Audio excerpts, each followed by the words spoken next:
즐겨보는 프로그램 중에 이 한문철 변호사가 교통사고 나기 직전의 상황을 블랙박스 영상을 통해서 재해석해주는 이 한문철의 블랙박스, 한블리라고 불려지는 그분의 그 영상을 즐겨보곤 합니다.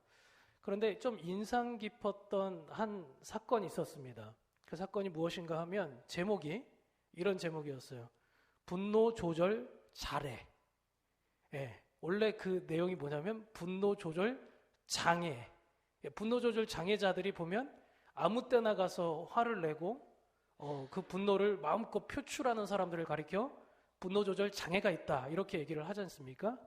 그런데 한참을 이제 그 한 차를 따라가면서 위협을 가했던 사람이 마침내 차에서 내려서 온갖 욕을 다 하며 쌍심지를 켜고 그 차주를 밖에 끌어냈습니다. 그런데 웬일인지 갑자기 이 영상에서 나타난 그 사람이 주춤주춤 하더니 자기 차로 뒷걸음질 쳐서 도망가기 시작하는 겁니다. 알고 보니까 경차에서 내린 그 사람은 자기가 예상했던 아줌마나 이 작은 노인이 아니라 키가 190에 육박하는 온몸에 문신이 있는 그런 아주 이종 격투기 선수가 내린 것입니다. 자기 힘으로 감당할 만한 상대가 아니다라는 생각이 들자 처음 분노를 발하렸던 그 생각은 온데간데 없고 분노 조절을 아주 잘하는, 그래서 도망을 간 그런 아주 이중적인 사람의 모습을 보면서 사람이 차라리 일관성이라도 있었으면, 그랬으면 차라리 저 사람이 저런 장애가 있구나, 정신적인 질환이 있구나 이렇게 생각할 텐데 알고 보니까 비겁한 사람이었다. 약한 자에게는 강하고 강한 자에게는 약한 자였다라는 것을 보면서 우리 사람들이 겉으로 보여지는 모습이 전부가 아니라 실은 속 안에 무슨 생각과 마음을 담고 있는지가 더 중요하다라는 생각을 해보는 그런 계기가 되었던 것 같습니다. 어쩌면 오늘 본문에 등장하는 이 기드온과 또 그와 엮여져 있는 많은 사람들의 이야기가 이런 사람의 이중성에 대해서 많이 다루어지고 있는 내용인 것 같아요. 오늘 이제 싸움이 막바지에 이른 기드온은 도망가는 미디안 잔당을 처리 명령을 내렸습니다. 에브라임 지파, 가장 힘 있는 지파였던 에브라임 지파에게 이 잔당을 처리하라 라고 명령을 내렸어요. 그런데 이 말을 들은 에브라임은 불만이 생긴 것입니다. 왜냐하면 처음 미디안과 싸우러 갔을 때, 그 본대가 전쟁터에 나갔을 때는 나를 데리러 가지도 않았으면서, 나를 동행하지 않았으면서 이제 와서 푸대접하더니 뒤치다꺼리나 시키는 거냐, 잔당이나 처리하라고 그런 일들이나 나한테 허드렛 일을 시키는 거냐라고 불만을 표한 것입니다. 여러분, 이 얘기가 우리가 이제 불만이라는 것에 대해서는 항상 안 좋게 많이 생각하잖아요. 근데 제가 볼 때는 좀 합당해 보이는 정당한 불만인 것 같아 보이기도 해요. 왜냐하면 사람이 그렇잖아요. 자기 가치를 좀 인정해 줄 수 있는 사람을 원하지, 제대로 된 일은 맡기지도 않고 그 시덥지 않은 일이나 맡기고 있으면 어떻게 그 관계가, 신뢰관계가 쌓일 수 있겠습니까? 결국 기드온에 대한 리더십의 불만은 정말 그 일을 하고 싶지 않아서가 아니라 진짜 승리의 영광을 맛볼 수 있었던 본대 전투에 내가 참여하지 못했다, 적극적인 전투에 참여하지 못했다는 것에서 오는 일종의 좌절감이었습니다. 사랑하는 성도 여러분, 사실 교회 안에서의 불만도, 리더들에 대한 불만도 이와 굉장히 유사하다라는 생각을 저는 많이 하게 됩니다. 이런 분들을 처음 만나게 되면 아주 쉽게 저런 사람들은 순종하지 않는 사람이야, 입술이 불평불만이 늘 끊이지 않는 사람이야, 부정적인 사람이야, 이렇게 쉽게 판단하는 경우들이 많습니다.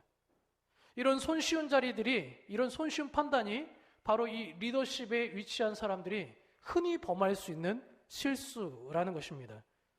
그러나 제가 이제 경험을 해볼수록, 깊게 파고들면 파고들수록 교회 안에 불만이 있는 분들은 대개 열정이 있는 분들이더라고요. 열정이 없는 분들은 교회 안에서 무슨 일이 일어나는데 관심조차 없어요. 지지고 볶든지 말든지, 교회가 산으로 가든 들로 가든 관심이 없습니다. 그런데 열정이 있으니까 불만이 있는 거예요. 제대로 교회를 섬기고 싶고, 교회가 좀 진취적으로 나가고 싶고, 이전과는 다른 개혁을 좀 이루었으면 소망하는데 지지부진하고 있는 모습을 볼 때 교회에 불만이 슬그머니 생기기 시작하는 거죠. 일종의 특례를 주는 것 같이 뭐 어떤 사람들만 중용한다든지, 나는 일하고 싶은데 일거리를 주지 않는다든지, 같은 일을 하더라도 좀 허드렛 일만 한다든지, 이런 것들이 그들의 불만의 거리가 될 때도 있다라는 거죠. 그런 분들의 의견을 듣다 보면 그래서 합리적이고 때로는 그들의 생각이 건강하기도 하고 옳을 때도 있다라고까지 여겨질 때도 있습니다. 다 그렇다는 건 아니에요. 오히려 그런 분들이 더 교회를 뜨겁게 사랑하고 있을 때도 있습니다. 교회의 결정이 전적인 하나님의 말씀에 기인한 것이 아니라면 결국 사람의 생각과의 차이에 따라서 교회의 방향성이 결정되기도 하기 때문에 그렇습니다. 이런 경우 지도부가 항상 옳은 결정을 내렸다라고 말할 수 없을 수 있겠죠. 단순히 결정권이 기득권자들에게 있다고 해서 권위와 힘으로 그들을 찍어 눌러서도 절대 안 될 것입니다. 그래서 단순히 리더십에 있는 사람들은 교회에 불만 있는 사람들을 문제아로 낙인만 찍을 것이 아니라 왜 교회가 이런 선택을 해야만 했는지 아주 심도 있고 정확하게 이 설득력 있게 그들을 성경적 목회 지침을 통하여 교육을 해 나가야 될 것입니다. 그리고 지도자들 역시나 언제나 내가 잘했다라는 것이 아니라 스스로 실수를 범할 수 있고 오류가 있을 수 있음을 인정하고 결정할 때마다 항상 재점검하고 하나님께서 원하시는 뜻인지를 재검토해야 될 필요가 있을 겁니다. 그런데 아까 말씀드렸다시피 그러면 불만이 다 이유가 있으니까 그렇게 해도 되는 거냐? 제가 지금 면죄부를 드리는 게 또 아닙니다. 오해하지 마십시오. 모든 불만에서 오는 비협조가 정당하다라고 얘기하는 것이 아닙니다. 그리고 그 불만에 따른 비협조가 어떤 모습으로 드러나느냐에 따라 명분이 있다 할지라도 그 정당성이 입증되지 않을 때도 있다는 것도 인정하셔야만 할 것입니다. 모든 불만이 다 건강한 생각에서 교회를 사랑해서 시작되었다라고도 말할 수 없습니다. 바로 오늘 본문에 등장하는 이 에브라임의 불만은 후자에 해당하는 나쁜 종류의 불만이었습니다. 앞서 말씀드렸던 것처럼 에브라임의 불만은 내가 전쟁터에서 함께 승리의 영광을 맛보고 싶었는데 그러질 못했다라는 데 있었습니다. 그런데 결국은 이 불만은 하나님의 뜻에 반대되는 불만이었습니다. 하나님은 이스라엘이 이 전쟁에서 스스로 자랑하지 못하게 하는 뜻이 있었고 그런 방법으로 전쟁을 치르게 하셨습니다. 그래서 스스로 영광을 누리기를 원했던 이 에브라임의 마음 상태는 애초에 공동체를 위해서 헌신하기를 바랬다기보다는 내 이름을, 내 영광을 드러내지 못해서 그 상을 내가 취하지 못해서 생기는 욕구 불만에 해당하는 것이었습니다. 교회에서도 내 뜻대로 안 되면 불만이 생기는 여러 가지 이유들이 있겠지만 특별히 저는 두 가지를 크게 나눌 수가 있겠는데 첫 번째는 아까 말씀드린 것처럼 거룩한 분노가 생길 수 있다는 거예요. 교회가 뭔가 잘못 가고 있을 때 지도부가 뭔가 잘못된 결정을 내리고 그래서 많은 사람들이 그에 따른 피해와 또 영적인 피폐함의 결과물을 볼 때 이런 분노는 의로운 분노, 거룩한 분노, 그래서 저는 이런 분노를 의분이라고 말하고 싶습니다. 예수님께서는 이런 의분이 있었고 예수님이 의분이 있었기 때문에 성전을 척결할 수 있었습니다. 세례 요한도 그래서 종교 지도자들을 향해서 과감히 독사의 새끼들이라고 욕을 할 수 있었던 것입니다. 이들의 분노는 정당했습니다. 의로웠기 때문입니다. 그런데 두 번째 분노는 단지 내 뜻대로 되지 않아서 생기는 분노입니다. 이런 분노를 저는 화딱지라고 얘기하고 싶습니다. 겉으로 볼 때는 둘 다 화나 있어요. 둘 다 화나 있어요. 이 거룩한 분노도 화가 나 있고 세례요한도 화가 많았죠. 예수님도 화가 많았습니다. 그런데 전혀 다른 불만이었어요. 오늘 본문에서 인상 깊은 것은 이 에브라임이 갖고 있는 불만을 리더십이었던 기드온이 어떻게 처리를 했는가를 좀 주목해 보려고 합니다. 에브라임이 불만을 표하자 기드온 물론 기분이 좋지 않았겠지만 감정적으로 대응하지 않고 아주 예의 바르게 대응을 했습니다. 자신을 무시하고 무례하게 말하고 있는 에브라임이었지만 강대강으로 그렇게 대응하기보다는 이 에브라임 지파가 얼마나 나보다 가치 있는 존재인지, 참 당신들 대단하오, 나보다 더 큰 일을 할 수 있는 사람들이요 라고 일종의 이 비행기를 띄워준 겁니다. 그러니까 에브라임은 자기의 그 간지러운 마음을 싹싹 긁어주니까 어때요? 기분이 좋죠. 네. 이 사람이 원래 원했던 건 뭐예요? 내 이름이 높아지는 거잖아요. 근데 이 사람, 이 기드온이, 리더십에 있는 사람이 내 이름을 막 붕붕 띄워주니까 이 모든 불만이 한순간에 눈 녹듯이 해결이 되어버리고 만 것입니다.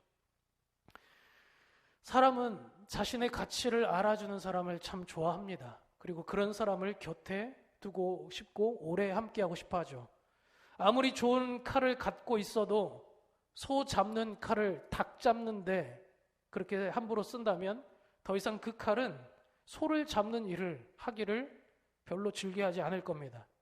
결국 좋은 리더는 그 밑에 있는 사람들의 좋은 가치를 알고 인정하고 세워줄 줄 아는 사람, 그들의 은사를 개발하고 그리고 그 은사에 따라 일을 맡길 수 있는 사람, 이런 리더와 함께하고 있으면 어떤 일이라도 즐겁게 신바람나게 일을 할 겁니다. 없던 능력까지도 어쩌면 발휘할지 모릅니다.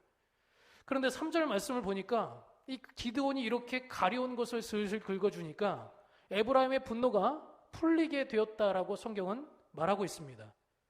하지만 성도 여러분, 우리는 성경을 읽을 때나 상황을 해석할 때, 아까 전에 사람을 판단할 때도 언제나 단편적으로 보여지는 것으로 판단해서는 안 되고 균형 잡힌 시각을 가지고 양측면에서 살펴보아야 합니다. 예컨대 어떤 사람이 쉽게 자기 의견을 강하게 주장하지 않고 서로 융합하고 화합하고 친하게 지내고 큰 문제를 일으키지 않고 언제나 평안을 외치며 좋게 관계를 맺어왔다고 가정해 봅시다. 겉으로 볼 땐 어때요? 이 사람 세상 좋은 사람이에요. 싸움이라고는 모르는 사람이에요. 언제나 양보할 줄 아는 사람이에요. 그런데 속마음을 보니까 알고 보니까 나에게 해가 미칠 것만 같은 강한 상대에게는 굽혀요. 저 사람한테 가서 강하게 내가 얘기해봐야 손해볼 것 같으니까 그런 사람들한테는 자기 주장을 강하게 하지 않아요. 그런데 나보다 좀 연약하다고 생각하는 사람에게는 내 뜻대로 하려고 하는 강권적인 태도를 보였다면 그런 사람을 가리켜서 좋은 사람이고 인격적인 사람이라고 말할 수 있겠습니까? 어쩌면 지금 분노 조절 잘해. 그 사람과 이 사람은 다를 바가 없어 보입니다. 그러니까 겉으로 볼 때 온유해 보이고 화합하는 것처럼 보이고 이런 모습을 보였다 할지라도 그 사람의 속마음이 뭐였느냐에 따라 이 드러나는 행동과 태도는 전혀 다른 것이 될 수 있다라는 거죠. 만약에 기드온이 이 같은 처세술을 통해서 단지 에브라임이 힘이 강하고 큰 지파였기 때문에 그들의 심기를 건드리지 않으려고 타협한 것이라면 여러분 어떻겠습니까? 그렇다면 기드온의 리더십은 포용력 있는 리더십이 아니라 오히려 강한 자에게는 약하고 약한 자에게는 강한 비겁한 리더십이 될 수도 있지 않겠습니까? 그러니까 같은 상황이라도 어떻게 해석하느냐, 같은 사람이라도 어떤 시각을 가지고 바라보느냐, 어떤 상황으로 바라보느냐에 따라 균형 잡힌 시각으로 그 사람을 평가 내릴 수 있겠습니다. 그래서 보이는 모습이 전부가 아닙니다. 정보 수집이 더 필요하죠. 정말 그런 기드온인지 그런 사람인지 아닌지를 한번 확인해 보겠습니다. 자, 이후에 미디안 왕, 이 나머지 세력들이죠. 미디안 왕 세바와 살문나를 한참 추격하다가 지친 기드온이 숫곳 주민들에게 부하들을 위해서 지쳤으니까 음식을 좀 대접해 달라고 이렇게 정중하게 부탁을 했습니다. 그런데 5절 말씀 한번 볼까요? 자, 오늘 본문 5절 말씀 한번 읽겠습니다. 시작. 그가 숫곳 사람들에게 이르되 나를 따르는 백성이 피곤하니 청하건대 그들에게 떡덩이를 주라. 나는 미디안 왕들인 세바와 살문나의 뒤를 추격하고 있노라 하니. 자, 이런 상황이라는 것을 숫곳 사람들에게 얘기하고 우리 좀 대접해달라 얘기했어요. 그런데 그들은 이 말을 듣고 돕기를 거절했습니다. 이유는 아주 간단했습니다. 너희들이 그렇다면 미디안을 지금 아직 완전히 끝낸 게 아니네. 그 왕들을 아직 붙잡지 못한 거네. 그렇다면 만약에 지금 우리가 너희들을 도왔다가 나중에 미디안 군대가 재정비해서 우리가 너희를 도왔다는 사실을 알고 우리 마을까지 쑥대밭을 만든다면 어떻게 되겠느냐? 그러면서 기드온의 도움의 요청을 거절했습니다. 여러분 보세요. 에브라임은 기드온이 전쟁터에 자신을 부르지 않았다고 화를 내고 있었다면 숫곳은 앞으로도 너랑 같이 나는 할 수 없다고 거절하고 있다라는 거예요. 그런데 기드온은 에브라임에게는 어떻게 되어 있습니까? 아주 예의 있게 그 사람들을 띄워주면서 칭찬까지 해가며 좋게 달래고 어르고 그렇게 했는데 오늘 숫곳과 분우엘에게는 전혀 다른 대답을 주었습니다. 우리 7절과 9절 말씀을 한번 다시 보겠습니다. 7절 말씀 제가 읽겠습니다. 기드온이 이르되 그러면 여호와께서 세바와 살문나를 내 손에 넘겨주신 후에 내가 들가시와 찔레로 너희 살을 찢으리라. 이 말이 뭡니까? 너 두고 보자. 내가 전쟁 다 끝나고 너희들 어떻게 하는지 한번 두고 보자 이거예요. 이 9절 말씀을 보니까 또 뭐래요? 분우엘 사람들에게도 비슷한 얘기를 했습니다. 내가 평안히 돌아올 때, 이제 일을 다 끝내고 평안히 돌아올 때 이 망대를 헐리라. 내가 다 부셔버리겠다 이거예요. 그 안에 뭐가 가득한 거예요 지금? 분노가 지금 가득해요. 여러분 이상하지 않습니까? 아까까지만 해도 이 기드온은 매너 있는 사람이었어요. 온유한 사람인 줄 알았어요. 사람과 잘 지내고 포용력 있는 리더십인 줄 알았어요. 그런데 자기 말을 조금 들어주지 않았다고 지금 저주하고 지금 이제 앞으로 너희들 죽여버리겠다고 그렇게 일종의 엄포를 놓고 있는 거 아니겠습니까? 그렇다는 말은 기드온이 에브라임에게 매너 있게 대했던 것은 정말 그들을 치리하고 싶지 않아서가 아니라 실은 에브라임이 훨씬 더 강했기 때문에 감히 칠 능력이 없었기 때문입니다. 근데 여러분 만약에 기드온이 자신의 능력이 아닌 이 전쟁이 전적으로 하나님의 능력으로 미디안의 전투에서 승리할 수 있었다라는 것을 스스로 믿고 있었다면 그렇게 인지하고 있었다면 숫곳이 야 기드온아 네가 미디안의 군대를 어떻게 이길 수 있겠느냐 그들이 혹여라도 나에게 다가와서 다시 죽이면 어떻게 하겠느냐라고 말했을 때 이렇게 말할 수도 있었겠죠. 맞습니다 여러분. 우리가 그들을 이길 수 있다고 하는 것이 사실 저도 믿기지 않습니다. 지금도 잘 믿기지 않아요. 어떻게 우리가 이 전투를 이겼는지 마치 꿈만 같습니다. 그러나 한번 지켜보세요. 우리의 능력이 아닌 나는 비록 가진 능력이 없지만 하나님의 능력으로 그분의 은혜로 이기게 될 테니 그분의 일하심을 한번 지켜보세요. 이렇게 반응했어야 마땅하겠죠. 실제로 그랬잖아요.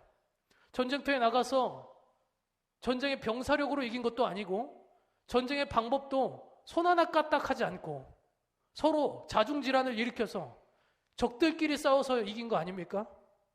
그러면 자기가 한 것은 하나도 없어요. 기드온이 가진 능력은 없었어요. 전적으로 하나님이 하셨어요. 그런데 그 말을 하기가 그렇게 어려운 거예요. 왜? 기드온의 마음속에도 뭐가 있었다는 거예요? 실은 내가 했지. 내가 했지. 감히 나를 의심해? 내가 돌아올 때 내 힘을 당당히 너희들에게 보여주겠다. 너희들이 지금 나를 홀대한 것을 후회하게 만들 것이다. 그래서 실제로 300의 용사로 미디안의 군대를 다 물리치고 돌아왔을 때 기드온은 자신이 내뱉었던 이 복수의 칼날처럼 자신을 환대하지 않았던 숫곳과 분노의 주민들을 숙청하기 시작했습니다. 15절 말씀에서 17절 말씀을 보니까 이렇게 얘기합니다. 너희가 나를 전에 희롱했다. 이 말을 하면서 들가시와 찔레로 숫곳 사람들을 징벌했습니다. 그리고 망대를 헐고 심지어 그 성읍 사람들을 죽였습니다. 어떻게 사람이 이렇게 다를 수 있습니까? 에브라임에게 보였던 기도원의 태도는 어디 가고 이 사람들이 뭔 잘못을 했다고 그 식사 한번 잘못 대접 안 한 게 뭔 그렇게 죽일 줄 알고 그렇게까지 척결하고 숙청해야만 했다 말입니까? 이 모든 행동은 실은 기도원 내적 갈등에서 일어나는 것이었습니다. 내 능력을 인정해주지 않았다는 데에서 오는 일종의 분노였습니다. 그럼 대체 왜 기도원은 분노했을까요? 여러분도 알다시피 이 전쟁은 기도원이 치룰 만한 능력이 돼서 된 것도 아니고 겁쟁이였던 숨어있던 기도원을 하나님이 세우시고 그 중에서도 소수의 병사 300의 용사를 뽑으셔서 전쟁의 과정조차도 피 한 방울 묻히지 않고 그야말로 무혈 입성할 수 있도록 그렇게 도우신 분이 하나님 아니십니까? 하나님이 다 하셨잖아요. 그럼 내가 좀 가진 능력이 모자라다고 다른 사람이 얘기한들 그게 뭐가 그렇게 분노할 만한 문제입니까? 그럼에도 불구하고 기도원이 이런 반응을 보일 수 있었던 이유는 제가 판단하기에는 성공이 주는 위험성이라고 생각이 듭니다. 한번 성공을 맛본 사람은 또 다른 성공을 위해서 달려가게 되어 있습니다. 근데 여러분 사실 나태함이 문제지 이렇게 열심히 살아가는 게 뭐가 문제겠습니까? 근데 진짜 문제는 성공을 한번 맛보자 여기에 취한 나머지 다음 성공을 이루기 위해서 중독되어져 가고 있다라는 거죠. 여러분 한번 생각해 보십시오. 자수성가해서 무일푼으로 가업을 일으킨 사람 혹은 기업을 아주 크게 확장시킨 사람 혹은 교회를 개척하여서 정말 수천 명, 수만 명의 큰 교회로 부흥시킨 목사의 공통점이 있다면 자기만의 자존감이 너무 강해요. 자기 생각과 주장이 정말 강합니다. 내가 했다는 것에 대한 자아도취가 심각해진 나머지 다른 사람들의 의견을 수용하려고 하지 않습니다. 그럴 때가 많다는 거예요. 내가 곧 길이고 진리고 생명이고 내가 옳음의 기준이 되어야 된다고 여기면서 살아갑니다. 성공해봤다는 거죠. 내 방법이 실패하지 않았다는 겁니다. 노하우도 알고 산전수전도 다 겪어봤다는 겁니다. 굳이 당신의 말을 듣지 않아도 나는 잘할 수 있는 자신이 있다는 거죠. 그런데 문제는 정말 이게 심각해지면 사람의 말을 듣지 않는 것뿐만 아니라 나중에 가면 어떻게 되냐면 하나님 말씀도 듣지를 않아요. 하나님이 말씀하셔도 이건 나와는 별개 문제인 거예요. 사랑하는 성도 여러분, 우리가 삶 가운데 내가 한 것이 없이 하나님이 다 하셨다는 믿음의 고백이 진정 여러분에게도 나오고 계십니까? 정말 여러분 하나님이 다 하셨어요? 여러분의 인생 속에서? 그렇게 믿으십니까? 이게 아멘으로 얘기를 화답하고 싶지만 양심이 있다면 이게 쉽게 나오기 힘든 고백이라는 거예요. 아니면 나쯤 되니까 내가 열심히 했으니까 내가 열심히 투쟁했으니까 이런 결과가 나왔다고 솔직히 슬그머니 우리가 생각할 때가 있지 않겠습니까? 결국은 이 두 가지 생각에 따라 우리 인생의 행보는 결정되어 있습니다. 결국 기드온은 전쟁이 끝나고 나서 가장 먼저 하나님께 예배를 드렸지만 그 예배에 행태는 있었죠. 종교적인 행위는 있었어요. 그런데 삶의 예배가 무너진 것입니다. 하나님이 하셨다고 고백은 했어요. 찬양은 했어요. 예배도 드렸어요. 그런데 내 삶 속에서는 결국은 어떻게든 내가 했다는 것을 누가 알아주기를 원했다라는 겁니다. 그 결과 그런 나를 알아주지 않고 표 많은 사람은 척결해버리고 나에게 강한 사람에게는 나에게 도움이 될 것 같은 사람에게는 굴복하는 아주 비겁한 인생을 이중적인 인생을 살게 된 것입니다.